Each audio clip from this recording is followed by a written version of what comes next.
Yeah, see you later.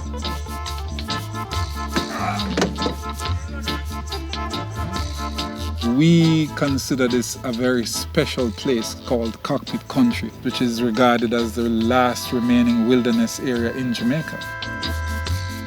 We have been occupying here as free people, developing, sustaining our livelihoods, nesting ourselves within the landscape, living with nature. And therefore, we are going to stand resolute in protecting it.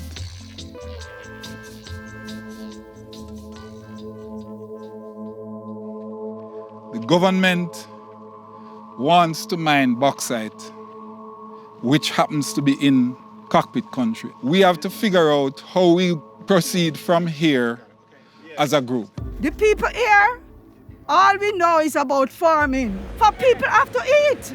If we stand here and ignore the consequences of bauxite, we have nothing to turn to. It's not only that mining will destroy the livelihoods of the people, we will have to go. I'm sure Noranda and the government is strategizing. Prime Minister must hear the people. We elect a government to protect us. They go in partnership with people who have an interest in destroying us. And they join with the enemy. If you're gonna destroy our environment, you're gonna destroy what is our bread and butter. How do we stop your bread and butter? How do we slow you down? We must look at this as a united front. We have to think and see who here are the greatest losers overall. Is it gonna be us, or the government, or Noranda?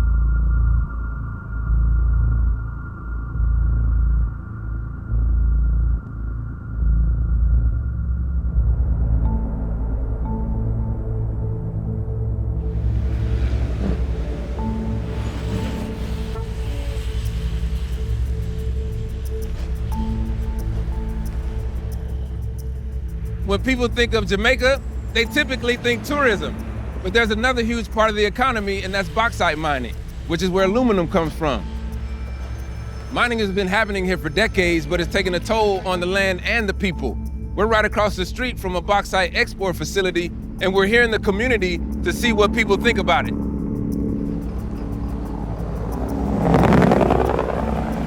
The company over there is a Noranda bauxite. Every time when the ship come in and they are loading the ship, the dirt come over and it is pollute up the entire place. Noranda is like a billionaire. They own everywhere. Being that we've been in bauxite for more than 50 years, if the benefit is not laid back to us, it makes no sense. They're just taking away people land all over the place. I don't know where Jamaica is going, because it's in a bad shape and we are not making money from it. We are losing. On a long-term basis, the whole country been damaged. They are just here to rip off poor people and take over their land.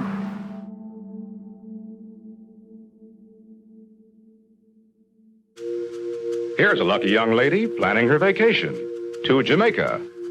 Yes, Jamaica is a perfect vacation spot. But Jamaica now is doubly important to the whole free world, because here has been discovered bauxite, the ore from which aluminum is made. In 1952, Reynolds Metals sent the first shipment of Jamaican bauxite to the U.S. And by 1957, Jamaica had become the world's leading exporter of bauxite, shipping out roughly 5 million tons each year, creating an economic boom for the small Caribbean island. More aluminum for the nation's defense, and more aluminum for all your needs. From the vacation land of Jamaica. Today, the bauxite industry has shrunk to less than 3% of Jamaica's economy, providing less than 5,000 jobs.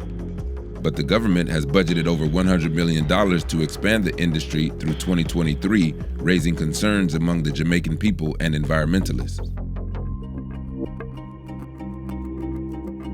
Diana McCauley is the founder of Jamaica Environment Trust, an organization that tracks development projects in Jamaica and their impact on the environment.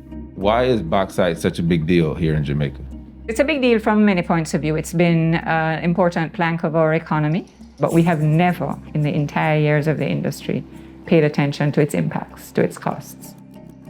When you go into an area to mine, the bauxite is in the bottomlands, and it's bottomlands where also farming takes place. There have been impacts to communities who have had people moved out of the communities to allow the mining to take place.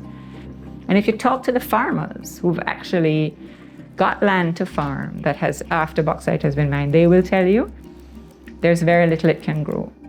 How does the bauxite industry in Jamaica impact the health of the folks living in these communities? Small particles are harmful to respiratory health, from sinusitis to asthma to heart disease, depending on the size of the particles. Who is it that you're going to sacrifice? Which people are the ones that you're going to tell, look, you have to have the poor public health and your livelihoods disrupted and your landscape around you and your families moved out? Who are those people that are so expendable and can be sacrificed? The three biggest bauxite companies in Jamaica today are the U.S. company Noranda, the Russian company Wendalco, and the Chinese company Jisco, located in St. Elizabeth Parish, one of the most heavily mined regions on the island.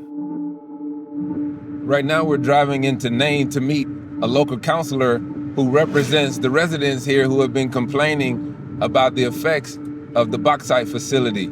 And I can tell you now, as I drive along these roads, I see a whole lot of red dirt. And Jesus, that's a monstrosity. Councillor Leighton Smith represents 32 districts in St. Elizabeth, all of which are affected by bauxite mining. I'm seeing a large orange lake and I see a facility in the distance. What is that? Facility that they're looking at over there, that is the bauxite company itself. And they take this dirt into the plant and then they produce it into alumina. So all the waste from through all of their procedure come down here. This lake that you see here in front of you, got miles of it. These are the disposable area. When it dries, the wind blows the dust from off the lake into the community, into the atmosphere. All the chemical that is in it went out with the dust in the area.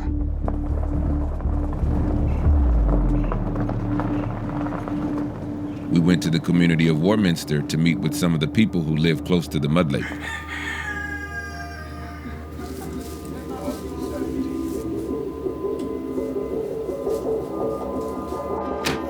Pure dust. All inside. I'm tired to clean it down and it still come back. So look at all my clothes them and I just enclose them in a all day something. See there? All of it are dust. You have all of your clothes in the suitcase to protect them? Yes.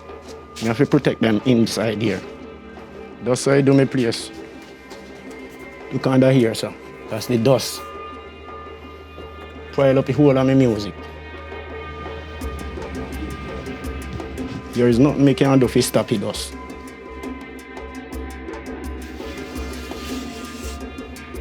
So this is your tank? Yes, where the company give it. The bauxite company gave you this? Yes, we store water for them pile the tank. So then give you this. It's not. The fruit them is no use, they no sweet nor nothing. The caustic dust blow upon it. The acid from the mud lake, burn it up. I don't know what we do with your structure. Me a sick man, a high blood pressure, sharpness. When them dust a blow you out, it kill me.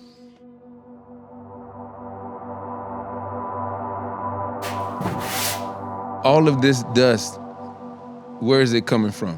From the mud lake. The mud lake here? Yes. The dust went on the top of the house and it go into the gutter when rain fall. It send the water into the gutter, into the tank. Look at the water here right now, and the circle on the top there. You can see the dust on the water top. On the top of the water. On the top of the water right now. So is this the water that you drink and bathe with? Yeah, because we don't have any black drum. So we got to use this one. Show you the condition of our place. See it there? Yes, so the wife already sit there. What blow off the mud lake? Monday. This is just in one day. Yeah. One day. How long we gonna live in this environment and live in this situation? And then when time the chemical blow now and you come here, you fall out, cut off it, you know. We are living in hell.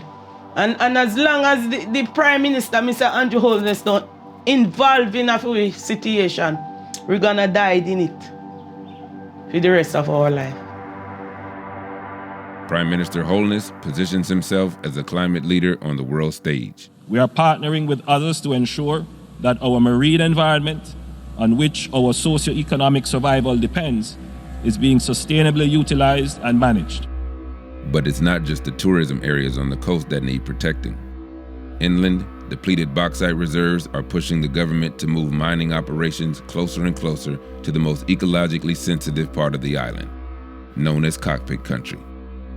Cockpit Country has remained autonomous since formerly enslaved Africans and indigenous people, collectively known as Maroons, fought off the British in the 1700s and kicked their asses, resulting in a peace treaty that preserved their autonomy.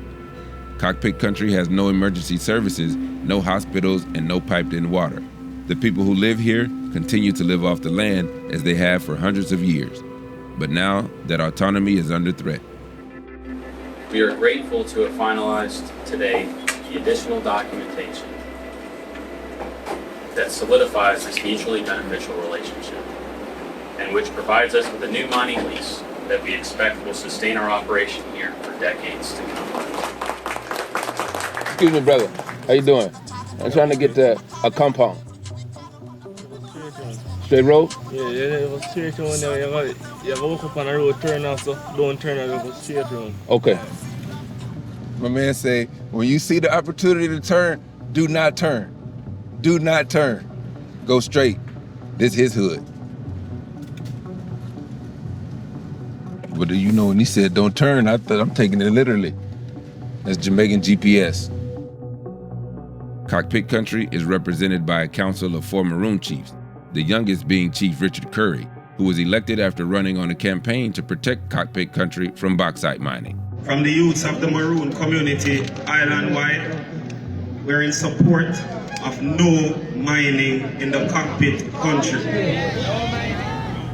He lives in the village of Accompong, which was a Maroon stronghold in the fight against the British. Good afternoon. Good afternoon. I'm looking for Chief Richard Curry. Up in the town. Up in the town. You have to go straight up.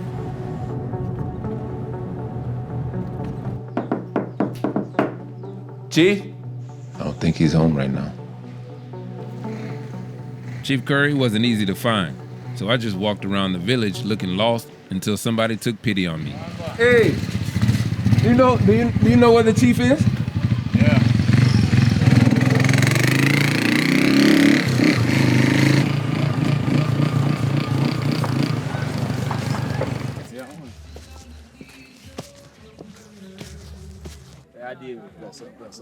Yeah, man.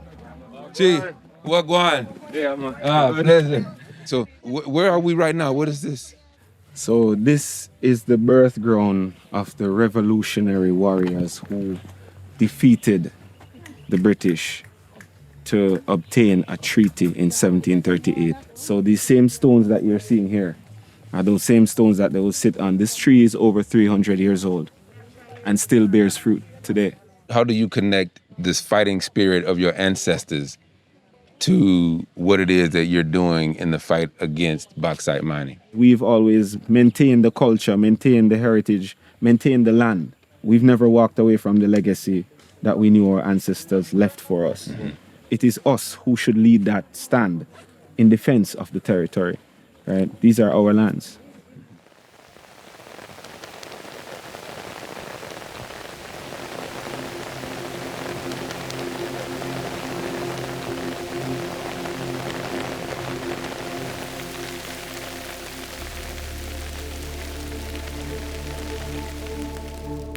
How important is this rain that we're feeling right now to this community? It's a blessing because right now everybody tank can get some water, everybody crop can get some water, So when rain does come, it's Like always this. a blessing. It's a like blessing. This rain is a blessing. Always a blessing. The rainfall in the Kampong is actually a blessing for the entire island. That's because 40% of Jamaica's drinking water comes from cockpit country. And if mining were to take place here, that water source would be at risk.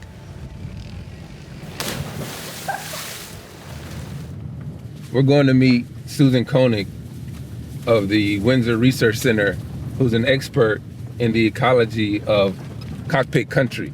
So I guess it would stand to be that someone who studies ecology would need to live in a place where there's a lot of it. And this is such a place.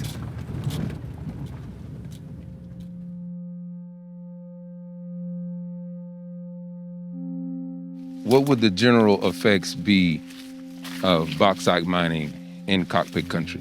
Everything about cockpit country revolves around the water. We have to worry not just about the water that we see above ground, but we also have to worry about all of the water that's below ground. Water is being held in the soils, and it's slowly percolating through. So even in the dry season, we always have our rivers flowing out of cockpit country. And so when bauxite mining comes in, they scoop out all of the dirt that's accumulated in the lowlands. The rain just pulses right through the system quickly during the rainy season. Okay. Which means it's not stored on site to get us through the dry season. So we'll have water when it rains, but that's not when we need our water. We need our water during the dry season when it's not raining. So where we are now is at the headwaters of the Martha Brae River. So this is crystal clear to drink.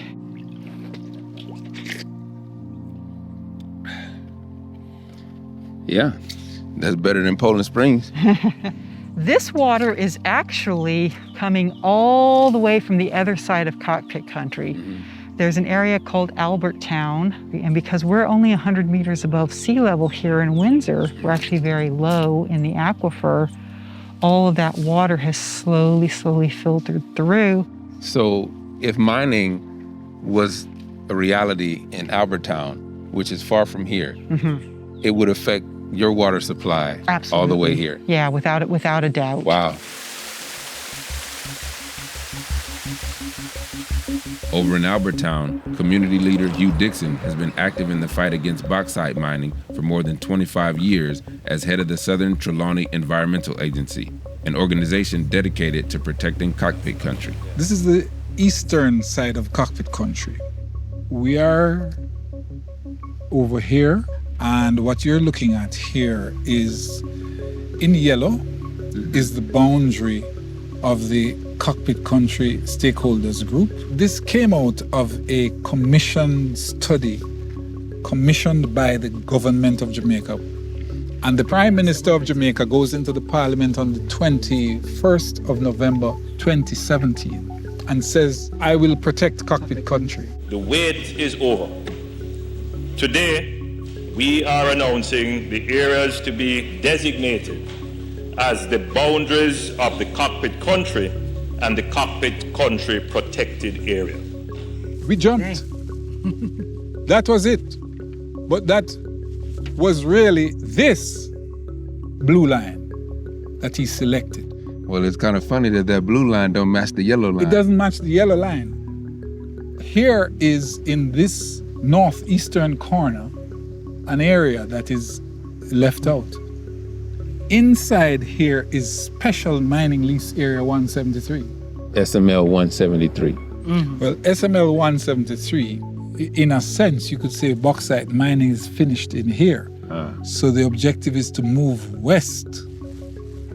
So all of the folks here and this land is under threat by Is under bauxite. threat by bauxite. When I hear the term special mining lease, that gives me, that says that somebody is leasing the land. Government is leasing the land to the mining company Noranda.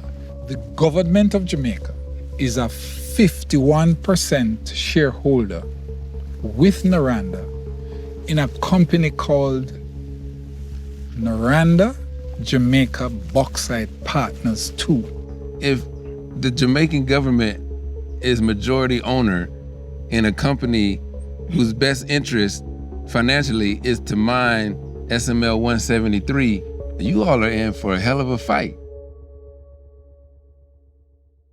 We are in, friends, a difficult situation. You know, mining is one of the economic drivers of the country. It is. And there are those who would want to shape the government in a narrative that it does not seek to protect the environmental assets of the people. I rubbish that narrative. And it hurts me deeply when people accuse me of that.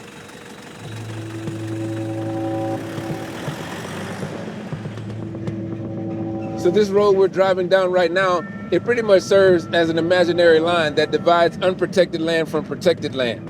Over here, it's protected. Behind me, it's unprotected and being threatened by bauxite mining.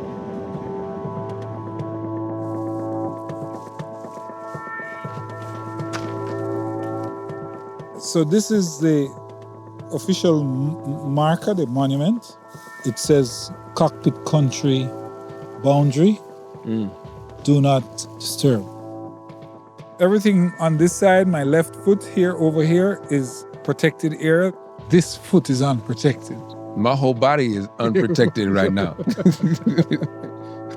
I'm hedging. Yeah.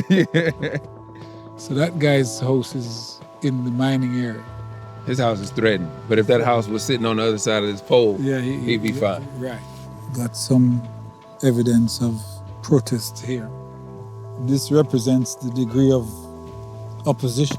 So, an indication of protest, degree of opposition. Degree of opposition. These are nice ways to say that some people are pissed off that this monument is here, designating a boundary that they don't want. They don't want.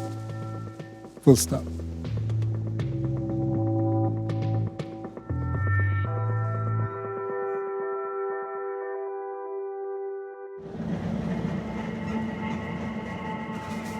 Further down the government's boundary, we met a woman who lives right on the line that divides the protected area and the unprotected area. If I am even in the protected zone and over there is not protected, I'm still not in a protected zone because whatever happens over there is going to impact on me over here. No mining should be done here. Yeah, and we are going to fight for it because it's only the foreigners that are going to make money out of it. We are not going to get anything. We are too naive for that. We are too foolish and gullible to get anything out of it. As bauxite has been here for years and been transported to America and all other places, and we never got anything out of it. It is known we are a third world country. And anything that first world people touch, we don't get nothing out of it. We don't have anybody to protect us. It's a terrible feeling. Right now, we're on our way to the community of Retreat. It's on the front lines, right within the border of SML 173. And we've been told that heavy mining equipment is being moved closer and closer to the sovereign territory of Cockpit Country. Good morning, brother. Hey, you know Mr. Pinnock? Mr. Pinnock? Yes. Yeah, just down on the forward there, sir. Down there? Yeah. Okay. That is channel there for music video. No, documentary about bauxite. Yeah, man, I'm telling you, it's the bauxite company. I'll be a judgment, yo. Right now, we don't want them people around here. Right now, I pay those we have up on the top gate right now. You see it? Yeah. Those are mash up the whole district right now. What's your name, brother? Car fire. Check-ins. Car fire to the world. Most natural. Honorable. Mr. Pinnock is a local business owner who lives deep inside the contested SML 173. He can already see signs of mining from his house. Where's the border of SML 173? Well, I was told that's where they're mining at the moment. That's where the line is. That's where the border is. It's over there. You see the dust? Oh, yeah. They come inside here to test the soil. Just down the bottom there. So that means if they drill it and test it, I don't know what they're going to do next. What do you think the community will do if they do decide to mine in SML 173? This one won't be nice. Because where are we going to go to? We're going to have to start life all over again. We need some help, man. We need the government to put his foot down and say, look, it's affecting my people. We need help. We need help. Maroon Chief Richard Curry drove all the way from a compound to meet with the residents who live inside SML 173 and hear their concerns. How long have you now been witnessing the mining coming into your territory? So if they do the testing inside here, that means they're going to mine in here. So your land is at threat right now, as we speak? Everything is in here and check to what me see. How do you access the site? You see that place that burned down there? Mm-hmm. That's below it. Just below it? Yes. Okay. Below it. Would you mind accompanying us to show us? Yeah, man, I'm going to drive my car and you come behind.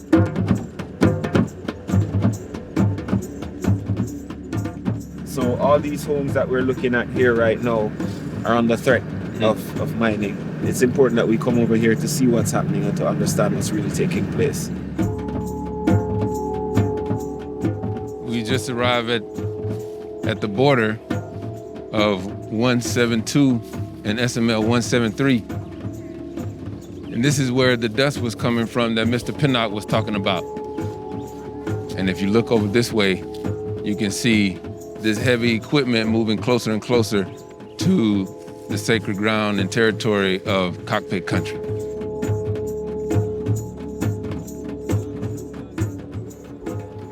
If you look right on the edge of that hill right there, you can see that that's somebody's farm. If you look, you can see banana trees in the top right there. You see cows. This is a farming community. People are being displaced. Do you all think Prime Minister Holness understands the seriousness of what's happening here?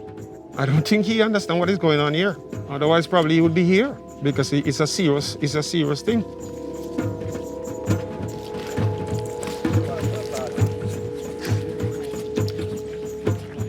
There's a gentleman walking around pouring rum on everyone's hands out of respect for the ancestors and what they fought for the freedoms and to live on this land.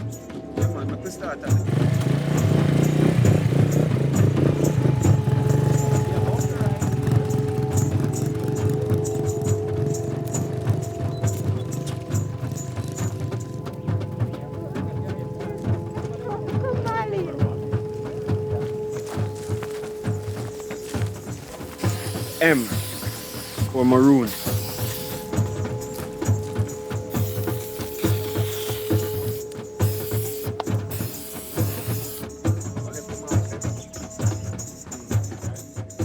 We saw two massive craters over that mountain just now that have been totally excavated. And there's a trail heading west, and this is heading directly towards the cockpits.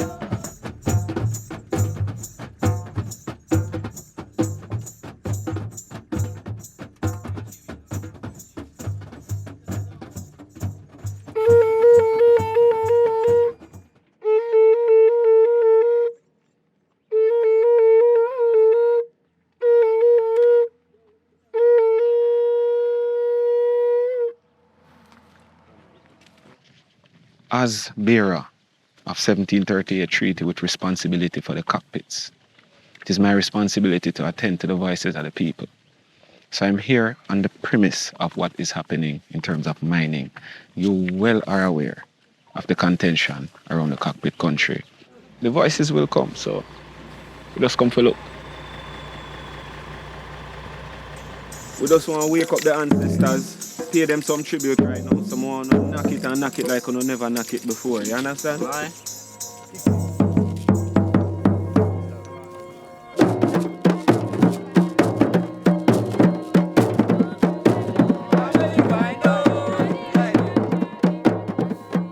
The Cockpit Country is Maroon territory. The treaty was signed in blood. The people will defend what's theirs. Money comes and money goes. This we only have once. We have to preserve it. We have to take care of it. We have to take a stand.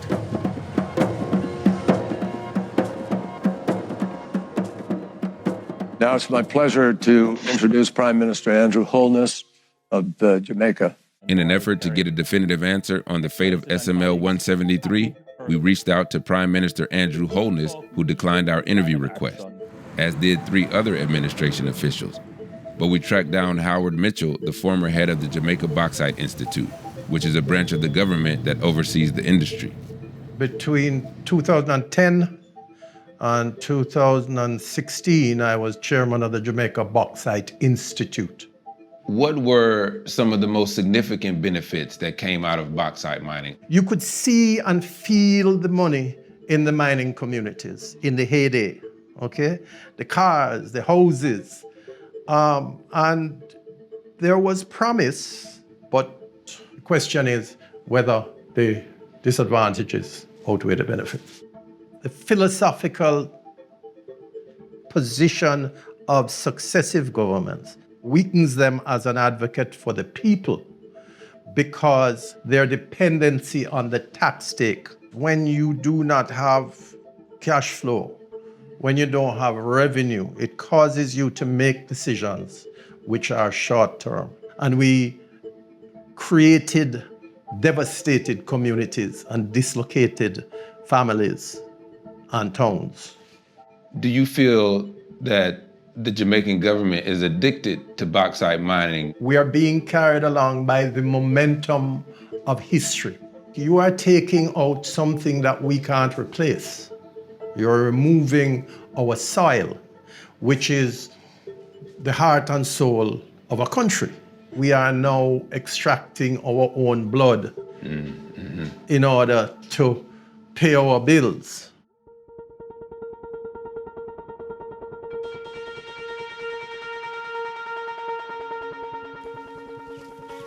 This is my grandfather. Ah. Yeah. Hubert Isaac Dixon. Yeah. My mother is here. My grandmother is over there. This place seems to be very symbolic in that the ancestors are looking out on the very land that you're trying to protect. Yeah, because you're protecting a lineage that's far longer than my own existence. And for me, it just feels normal and natural to come and make that link. When you're amongst the ancestors and you think of all that they've been through, believe you, it gives you more than strength to fight. When you know you have ancestors like we do, these people are coming right out of Maroons. These were the runaways. Warriors, we're the ones who burned the plantations. Don't play with us. It's a pact with the ancestors. We are still here because of them. We live in peace if you leave us with our land. You don't leave us with our land, we're not going to live in peace. It's as simple as that.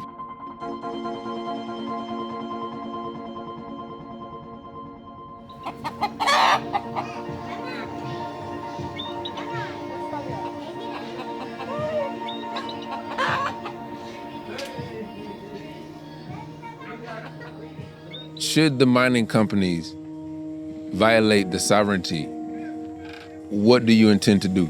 We don't plan to just sit back and watch external parties violate and intrude on our lands, right? So we don't intend to sit around and watch that happen.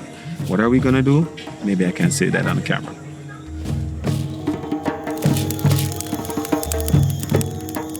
We have to call upon our ancestors to give us back the strength to do what they have done in the past. Our ancestor has shed his blood for us to live happy and free on this land. I don't think no man can value the cost of blood. So we say no to mining, we mean no. We don't want any mining in our cockpit. We need to preserve our cockpit. It's not guns, spears, knives, and all-out bloody war. That doesn't mean it's not a war.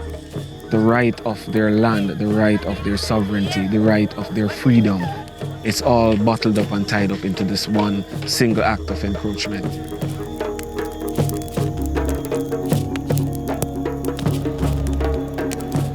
Three weeks after we left Jamaica, the government announced it was making 23 square miles of SML 173 unavailable for mining. But the government didn't specify which parts they took off the table or if the mining lease has actually been amended. Noranda was promised an additional mining lease elsewhere on the island as compensation. And all of SML 173 remains unprotected by the government's boundary, making it difficult to see these changes as a compromise. let alone a victory.